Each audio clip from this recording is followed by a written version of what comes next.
Bienvenue dans la deuxième partie de cette matinale d'Info, Territoire d'Info, avec l'invité politique. Aujourd'hui, c'est Marc Fesneau. Bonjour. Bonjour. Vous êtes le président du groupe Modem à l'Assemblée nationale et député du Loir-et-Cher. Merci d'être en direct sur ce plateau pour vous interroger à mes côtés. Michael Zamès, le rédacteur en chef de Public Sénat, chargé de la politique. Bonjour. Et Patrice Moyon de Ouest France, le plus grand quotidien français. Présent tous deux sur ce plateau. Merci. Marc Fesneau, c'est une émission qui est retransmise sur les sites internet de la presse quotidienne régionale dans la matinée, les télés locales de France, les uns des radios, les 130 radios indépendantes qui sont nos partenaires et sur TV5 Monde ce week-end. Une première question d'actualité. Le bras de fer continue sur le glyphosate avec une décision aujourd'hui de l'Union européenne sur l'avenir de l'herbicide. La France votera non si l'autorisation dépasse 3 ans. Est-ce que vous craignez une victoire des lobbies dans cette affaire ?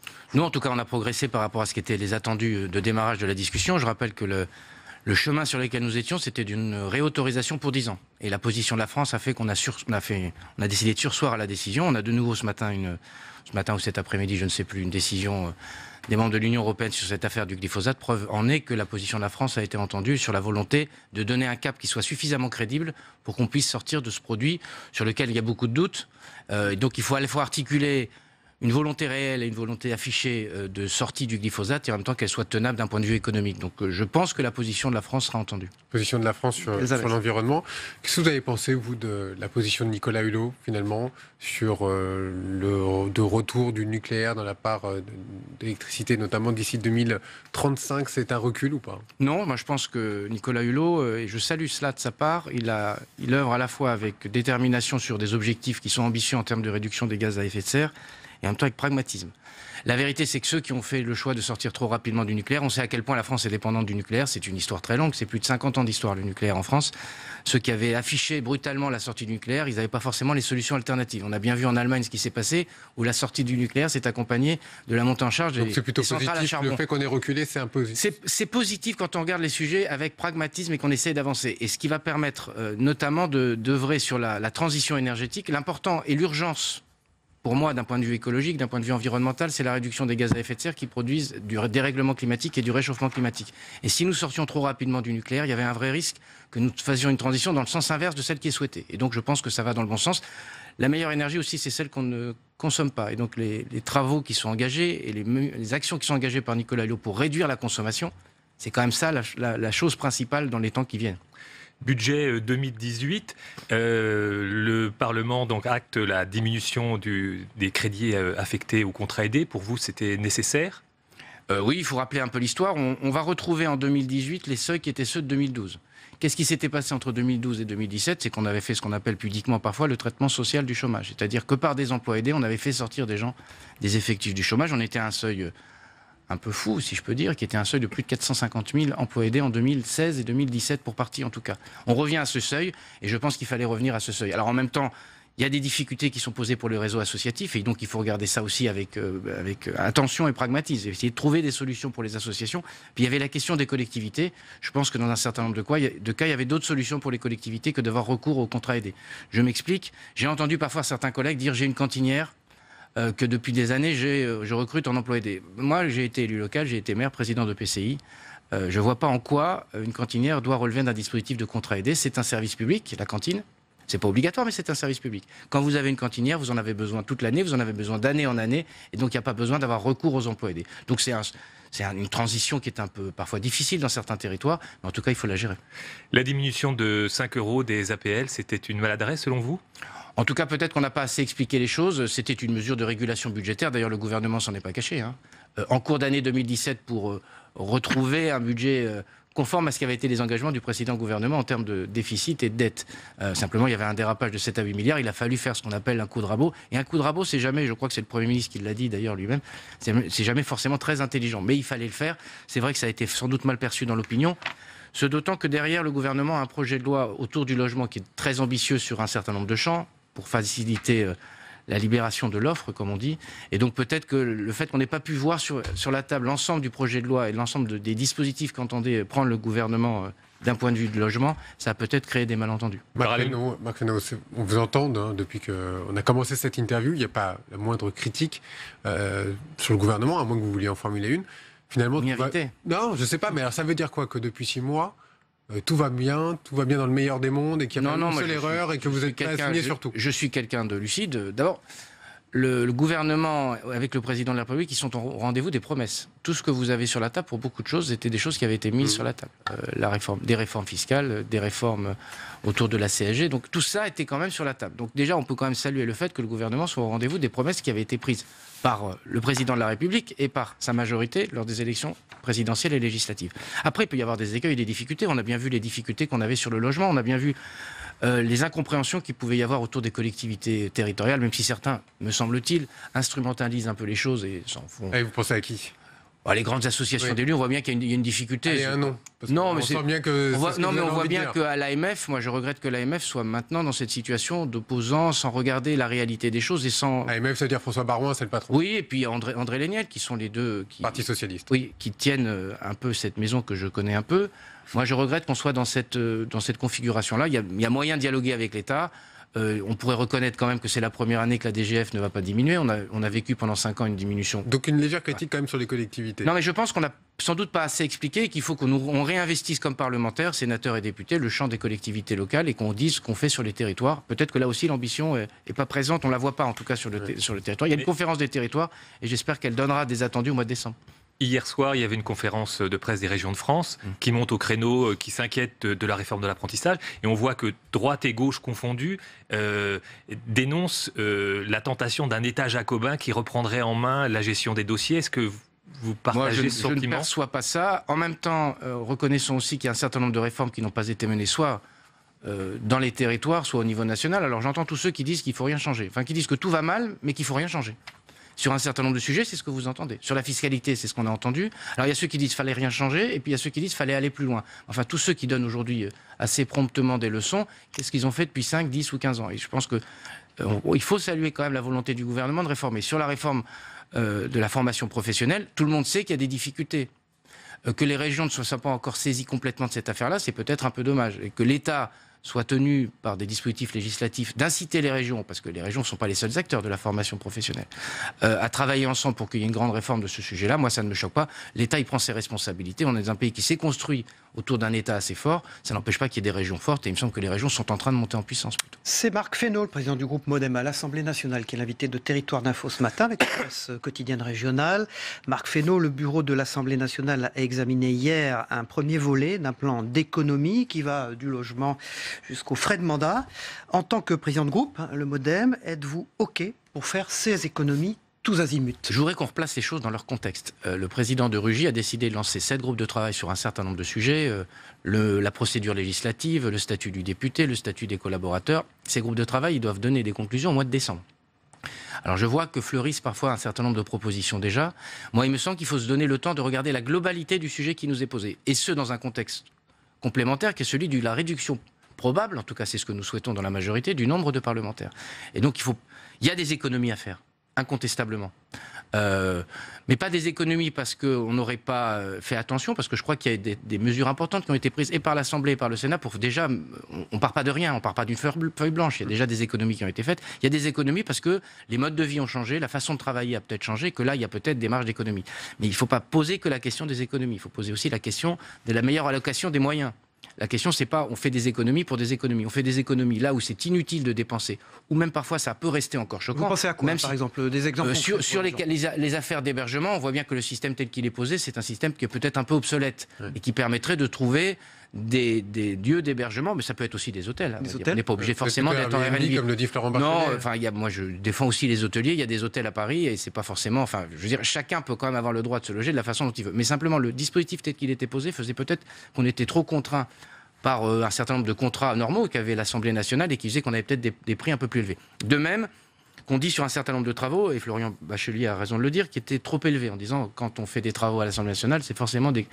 peut-être qu'il faut travailler, pas seulement à se dire on ne fait pas de travaux, mais on fait des travaux dans des conditions de concurrence qui fassent qu'on tire les prix. Voilà, c'est ça aussi qu'il faut faire. Excusez-moi, il y a 7 groupes de travail qui ont été lancés par le président de l'Assemblée nationale. Là, aujourd'hui, on voit Florent Bachelier et un autre questeur qui mettent ça sur la table.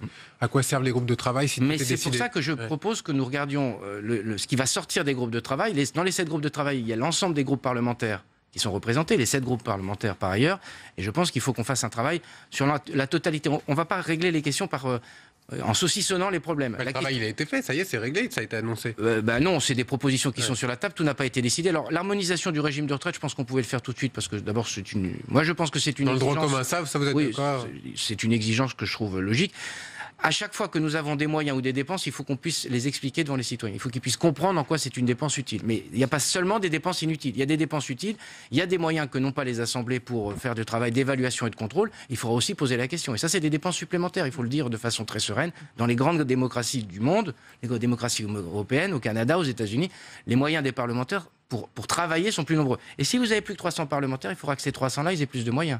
Faut pas rêver, parce que si c'est avec les mêmes moyens, on sera dans une... Notamment sur le numérique, c'est ça, l'Internet, on dit que les députés sont moins bien lotis que beaucoup. On est moins bien lotis sur l'Internet, et quand vous regardez à l'échelle européenne ce que sont les moyens dont on est doté en termes de collaborateurs parlementaires, on est quand même plutôt les parents pauvres du travail, ce qui fait qu'on ne peut pas exercer pleinement les attributions qui sont les nôtres. Patrice Moyon.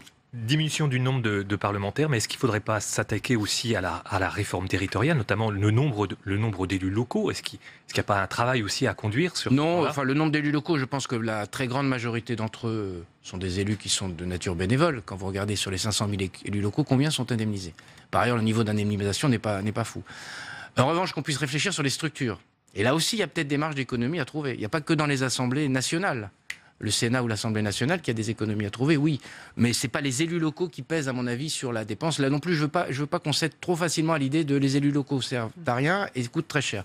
Je pense qu'on a besoin de ce tissu d'élus locaux, parce que quand il y a des coups durs, quand il y a des besoins, c'est nécessaire. Ça ne veut pas dire qu'il n'y a pas parfois de la rationalisation, mais moi, il me semble que le dispositif en termes d'élus locaux est plutôt satisfaisant. On avait parlé de la suppression des départements. Est-ce qu'il y a un échelon en trop? Oui, enfin, ça fait des années qu'on dit qu'il y a trop de communes et qu'on dit qu'il y a un échelon en trop. Bon, à chaque fois qu'on pose le problème comme ça, on n'y arrive pas. Moi, je pense qu'il y a des endroits où l'échelon départemental, on peut penser à la région parisienne. Peut-être que l'échelon départemental doublé des EPCI, enfin ce qui y ressemble, d'une région et d'une métropole, il y a peut-être là un échelon en trop. En revanche, dans les territoires plus ruraux, il me semble que l'échelon départemental peut être un échelon utile d'aménagement du territoire ou de solidarité territoriale. Parce que, qu'est-ce qu'ils peuvent apporter sur les territoires, pour bien un peu connaître le sujet? C'est de l'ingénierie, c'est la capacité à faire ce que des communes de 100, 200 ou 300 habitants ne peuvent pas faire. Voilà, c'est ça qui est important. Après, le nombre de communes, c'est l'histoire française. Alors on peut dire qu'on met à bas tout ça et que tout ça n'a pas de sens. C'est pour ça que même la fusion de communes, je dis attention à le faire avec une logique qui ne soit pas simplement une logique de rationalisation. Je me méfie toujours du mot rationalisation dans ces cas-là, mais une logique territoriale, une logique de projet. On peut fusionner des communes quand elles portent un projet collectif, un projet commun. Mais le fusionner parce qu'on va avoir 5% de plus de DGF, moi je pense que ce n'est pas un objectif, ça. Marc Fesneau, vous parliez tout à l'heure de grands projets qui sont sur la table et qui ont été lancés depuis la campagne d'Emmanuel Macron. François Bayrou avait dit qu'il manquait un projet social à Emmanuel Macron, notamment à cause de la question de la CSG. Vous le voyez venir, vous, ce projet social? Pas tout à fait ce qu'a dit Bayrou. Il disait qu'il fallait qu'on mette plus en exergue le volet social. Et sur la CSG, nous étions d'accord. D'ailleurs, nous portions ce projet-là sur l'augmentation de la CSG. Simplement, c'était sur les seuils que nous avions un débat. D'ailleurs, nous avons essayé de porter ce débat à l'Assemblée nationale. Projet social. Mais le projet social, ça, il faut le mettre en évidence. Mais quand vous décidez d'augmenter les moyens à hauteur d'1,5 milliard ou 1,7 milliard à l'éducation nationale pour dédoubler les classes, moi je pense que c'est un projet social. Quand vous décidez d'exonérer 80% des Français de la taxe d'habitation à terme d'ici 3 ans, je pense que c'est un projet social. Donc ce qu'il faut, c'est qu'on montre la globalité du sujet. Et puis le vrai projet social, moi, je vais vous dire lequel c'est. Le vrai projet social, c'est qu'on sorte de la spirale du chômage dans laquelle la France est plongée depuis des années. Quand vous avez 3 millions de chômeurs, plus de 3 millions de chômeurs, et 6 millions de gens qui sont dans la précarité sous une forme ou sous une autre, si nous réussissions à résoudre ce problème-là, on aurait fait une grande œuvre d'un point de vue social. Marc Fesneau, vous savez que nous sommes partenaires avec les Indés Radios, ces 130 radios indépendantes sur tout le territoire français. À l'avant-veille de la commémoration des attentats de novembre 2015, une question d'un de ses partenaires des Indés Radios, Loïc Barrière, journaliste à Radio Orient. On l'écoute et vous y répondez. Merci. Marc Fesneau, bonjour. Dans quelques jours, la France rendra hommage aux victimes du Bataclan. Dans la foulée des attentats, plusieurs propositions avaient été faites pour promouvoir le vivre ensemble et l'adhésion de tous aux valeurs de la République. Est-ce qu'il faut par exemple instaurer un service militaire d'1 mois, comme l'avait promis Emmanuel Macron durant la présidentielle? Marc Fesneau. Oui, c'est un service civique ou un service au service de la société. En tout cas, l'idée est bonne. Est-ce que c'est 1 mois? Est-ce que 1 mois suffit? Ça, c'est une vraie question. Alors après, se pose la question des moyens. Moi, il me semble que l'idée d'un service civique, de quelque chose qui refasse un creuset républicain, pour ceux qui ont J'étais un des derniers à profiter, si je peux dire, du service militaire. Donc je vois bien ce qui se passait au moment du service militaire et à quel point ça pouvait permettre à des gens qui n'étaient pas dans les mêmes milieux, dans les mêmes territoires, etc., de se connaître et de se rencontrer au moment, en particulier au moment des classes. Ceci dit, c'était sur 12 mois. Hein. Enfin, moi, j'étais sur la période où on était à 10 déjà. Mais enfin, on était déjà sur une période qui était assez longue. Oui, un mois, c'est peut-être court, mais l'idée qu'on puisse donner du temps à la nation et que par ailleurs, on puisse faire en sorte que des gens puissent travailler ensemble alors que finalement, les isolent les uns des autres, moi, je pense que ça va dans le bon sens. Se posera évidemment la question des moyens. Le gouvernement, je crois, y travaille et on verra dans les mois prochains ce qui va se passer. Merci. Marc Fesneau, président du groupe Modem à l'Assemblée nationale. Des nouvelles de François Bayrou, il va bien? Vous l'avez souvent au téléphone? Oui, on l'a régulièrement au téléphone. Il est à Pau et à Paris dans ses fonctions de maire et puis de président de notre mouvement. Merci, on passe au débrief de vos propos. Merci Marc Fesneau, président du groupe Modem à l'Assemblée nationale, d'avoir été notre invité ce matin.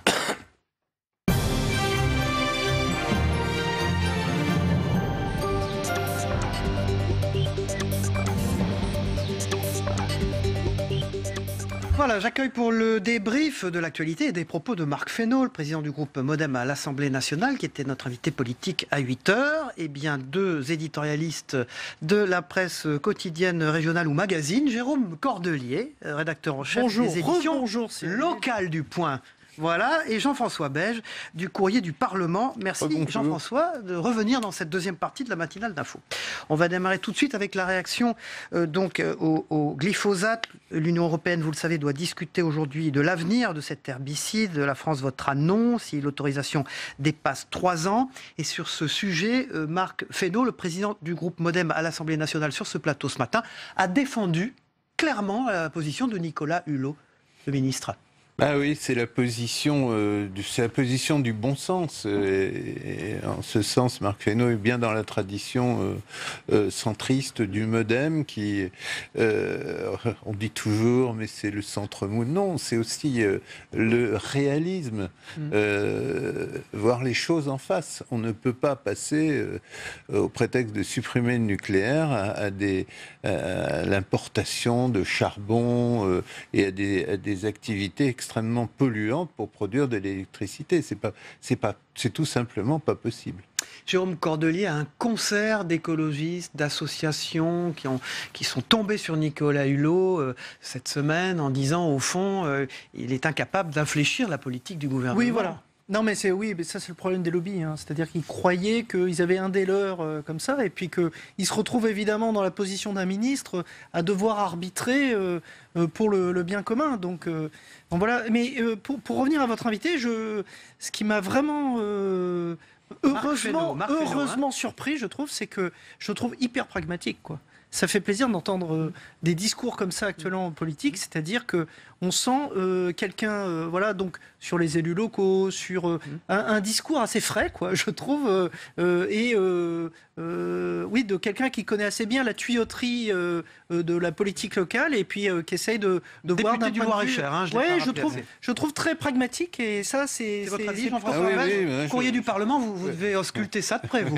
Oui, ben, je confirme que les élus pragmatiques, on a tendance à dire ils prennent pas parti, pas du tout. C'est justement, c'est ce qui est beaucoup plus difficile. Ce n'est pas du tout démagogique d'être pragmatique, parce que quand on prend des positions très tranchées, c'est sûr qu'on a facilement des militants, des partisans. Voilà. Tandis que quand on fait œuvre de pragmatisme, eh bien, on n'est pas aussi soutenu qu'on le croit. D'une certaine manière, à fleuret moucheté, dirons-nous, un discours plutôt qui va contre les idées reçues. Hein. Les contrats aidés, par exemple, l'histoire de la cantinière, il a parfaitement raison. Oui, sur les élus locaux, on dit toujours, c'est vrai qu'on tombe sans arrêt sur les élus locaux, mais c'est vrai que, comme Marc Fesneau l'a dit, la plupart font des activités bénévoles, et la plupart sont des cadres sociaux dans des petites communes et tout. En cas de difficulté, comme il l'a rappelé, on se tourne vers les élus locaux. Sur Nicolas Hulot, d'ailleurs, il a dit « Je salue son pragmatisme », il a prononcé le mot,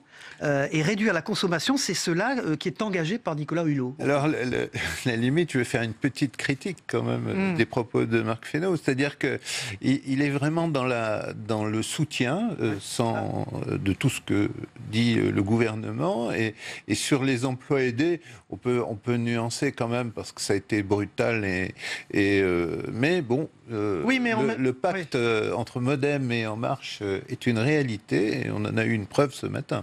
Alors, sur l'AMF, l'association des maires de France, tenue par André Léniel et François Baroin, a-t-il dit, il a bien précisé, ce sont des opposants systématiques. Il y a pourtant moyen de dialoguer avec l'État. Oui. Vous avez entendu ce qu'il a dit, Marc Fesneau? Moi, je pense que c'est aussi un peu excessif parce que Baroin et Léniel, c'est vrai que c'est assez curieux parce qu'au départ, ça devait être très consensuel de mettre François Baroin et André Léniel à la tête d'une association extrêmement un républicain importante. Et un socialiste. Oui, mais effectivement, on a vu depuis la présidentielle que ça ne fait pas l'essentiel de l'échiquier politique aujourd'hui. Donc, c'est vrai que c'est un peu difficile, et ce sont effectivement deux opposants, et que ça posera un problème à cette vieille et vénérable association. Alors là, la colère, justement, Marc Fesneau locales à l'égard du gouvernement. Voilà, Marc Fesneau, là, justement, qui est un élu pragmatique, là, il fait un petit peu de petite politique, si on peut dire. C'est-à-dire qu'il n'y a pas d'opposition systématique. Ils sont les porte-voix d'une vraie indignation, d'une vraie colère, comme vous le rappelez, de déluge, de charges. On l'a vu à la conférence des territoires, notamment. Déluge de charges et surtout le mépris qu'a le pouvoir central pour ses pouvoirs décentralisés et locaux, alors qu'ils ont à assumer beaucoup de choses dont ils ne sont pas les maîtres. La sécurité, le renforcement de la sécurité dans un dispositif attentat, l'éducation. Donc c'est une colère qui est assez légitime. Il faut l'entendre, cette colère aussi. C'est pas de l'opposition systématique que de relayer cette colère-là. Notamment dans les territoires ruraux qui sont abandonnés. Alors, Marc Fesneau en a parlé très, très nettement, mais c'est vrai que c'est un très gros problème, et c'est ce qui gêne tout. On ne peut pas supprimer les départements, parce que si on supprime le département dans les territoires à l'abandon, il n'y a plus rien. Oui, ça dépend où. Il y a des endroits où on peut les supprimer, il faut faire la dentelle. Vous voulez dire que c'est un problème complexe qui peut pas être réglé. C'est un problème extrêmement complexe, et il faut le prendre sérieusement. On ne peut pas griffonner une réforme territoriale sur le coin d'une table, comme l'a fait François Hollande avec les régions. Voilà. Il faut faire la dentelle. Alors, pragmatisme toujours, puisque c'est un mot maître, ce matin dans l'interview politique donc de Marc Fesneau. Et pas rationalisation, il déteste la rationalisation, c'est pas mal. Alors, le bureau de l'Assemblée nationale a examiné hier un premier volet de plan d'économie. Je me tourne vers un spécialiste du Parlement, Jean-François Beige. Ça va du logement, aux frais de mandat, de représentation, à l'hébergement. Alors, en tant que président du Modem, il dit qu'il faut être très pragmatique, il l'a redit, et qu'il fallait faire le tri de tout ça, bien sûr faire des économies, mais donner quand même des moyens aux députés au moment où on pense en plus les réduire. Oui, mais c'est un peu attrape-tout, ça, c'est un peu pêle-mêle, et je pense qu'il faut justement, et ça pourrait être le rôle d'un groupe comme celui du Modem, je pense que les rapporteurs et les membres des commissions du Modem vont certainement agir en faveur d'une spécificité. Il ne faut pas faire des économies partout et systématiquement. Et pour tout ce qui concerne la vie de l'Assemblée, il faut que ce soit traité à part. Il faut que les abus... c'est vrai qu'il y a eu des abus considérables, notamment il y a eu une inflation en matière de bâtiments tout autour de l'Assemblée. L'Assemblée s'est répandue. Et c'est vrai que, Marc Fesneau l'a dit, ce ne serait pas plus mal que... Moi, j'ai connu ça, je suis un petit peu âgé dans le métier, j'ai connu les députés qui allaient à l'hôtel. Ça existait autrefois. Ça existe toujours. Voilà. Et aujourd'hui, ça devient rare. Il faut avoir un appartement, ou il faut avoir... voilà. Mais pourquoi est né ce désir soudain de réduire financièrement le fonctionnement? C'est quoi? C'est pour épouser ce que l'opinion publique pense ou soupçonne? Comment c'est venu? C'est venu essentiellement de la campagne présidentielle et de tout ce qui a été dit autour du couple Fillon. Je pense qu'on a dit à ce moment-là, on a vu qu'il y avait beaucoup d'avantages parlementaires, et puis il y a eu aussi des discussions sur les frais de mandat non justifiés. Et c'est vrai qu'aujourd'hui, aucune profession ne peut avoir des frais non justifiés. C'était des frais forfaitaires. La plupart du temps, ils étaient intelligemment et honnêtement utilisés, mais c'est vrai qu'on ne peut pas vivre sans justifier ces frais. Non, mais c'est suivre aussi l'évolution de la société. Je veux dire, l'open space, le coworking et la colocation, ce sont des choses que une grande partie des Français professionnels le font. Et par exemple, la colocation sur des députés, je crois qu'il y a 3 députés du Vaucluse qui ont voulu prendre un appartement en colocation. Pourquoi pas? C'est une bonne idée. Je veux dire, il y a plein de jeunes députés, plein de jeunes parlementaires. Les jeunes professionnels, ils exercent comme ça dans des villes où les loyers sont de plus en plus chers. On a compris qu'au Point, il y avait des open space. Oui, il y a des open space. Voilà. Jérôme Cordelier, on parle du Point, une édition spéciale consacrée à la Corrèze avec des photos inédites, des témoignages inédits, notamment d'une grande résistante qui s'appelle Suzanne Barban-Serré. Des grands témoins parlent. Voilà. Le récit des historiens. Qui a 93 ans et qui se souvient parfaitement. Toute sa famille était résistante dans Haute-Corrèze. C'était la famille Monéger et ils ont eu des actes incroyables. Il y a plein de petits morceaux de résistance. Par exemple, vous savez que Brive a été la seule ville qui s'est libérée par ses propres moyens grâce à un homme qui s'appelle Jacques Poirier, qui a 22 ans. Et la une nationale du Point, rapidement, fainéant. Voilà, c'est pas vous ça. Voilà, on rebondit sur une enquête un peu. On rebondit sur des propos récents. Jean-François Beige, à la une, vous, du Courrier du Parlement, une édition magazine, c'est le président de l'Assemblée nationale, François de Rugy. Oui, c'est une de ses premières grandes interviews. On est très content qu'il nous l'ait accordée. On aimerait d'ailleurs que M. Larcher nous en donne une aussi prochainement. Ici, vous entend. Oui. Voilà, il vous répondra. Oui, parce que c'est très intéressant de savoir... comment on voit qu'il y a vraiment une différence. Je ne dirais pas qu'on est passé d'un nouveau monde à un ancien, mais quand on parle avec François de Rugy, qu'on écoute, parce que c'est un interview qui a été réécrit, etc., quand on voit ce qu'il dit, c'est pas tout à fait le discours d'avant, c'est nouveau. Merci beaucoup Jean-François Beige du Courrier du Parlement. On peut retrouver ça aussi sur l'édition numérique du Courrier du Parlement. Vous y insistez tout à l'heure. Entre deux magazines. Et Jérôme Cordelier, rédacteur en chef des éditions locales du Point. On va finir cette émission avec le Zap Monde. On va aller regarder ce qui s'est passé dans le monde ces dernières heures, résumé en quelques minutes avec notre partenaire TV5 Monde. Comme ça, vous saurez tout.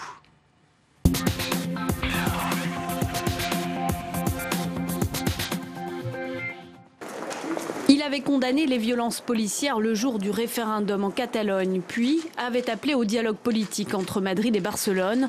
Enfin, depuis l'arrivée de Carles Puigdemont sur le sol belge, Charles Michel appelait ses ministres pro-catalans à la discrétion.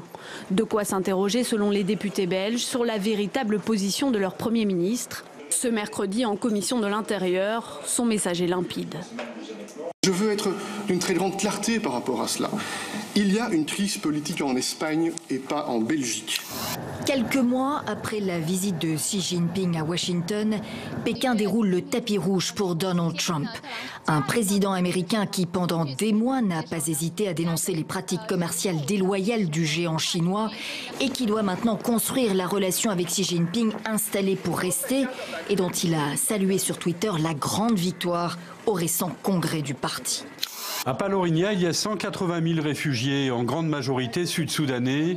Un camp isolé, difficile d'accès, où la distribution des rations alimentaires a pris 2 mois de retard. Affamés et désespérés, certains choisissent de retourner en zone de guerre pour nourrir leur famille. J'étais avec mon fils au camp, mais à cause de la faim, il est retourné au Soudan du Sud pour ramener de la nourriture. Nous avons dû aller le chercher et nous avons découvert qu'il avait été tué sur le chemin du retour. Le président français a ainsi pu observer l'architecture imaginée par Jean Nouvel. Le projet a été lancé il y a plus de 10 ans par Jacques Chirac. Il correspond en tout point à une volonté politique. Les Émirats arabes unis ont investi dans la culture, mais aussi le sport et les universités pour diversifier leur économie. Ce qu'ils essaient d'acheter avec ce musée, c'est les élites culturelles françaises, tout comme ils essaient d'acheter les élites culturelles britanniques, allemandes, américaines, parce qu'ils ont vraiment pris conscience que ces grandes puissances militaires occidentales, c'était des démocraties. Et que si on voulait que ces démocraties interviennent en cas de crise, il fallait aussi avoir de son côté leurs opinions publiques.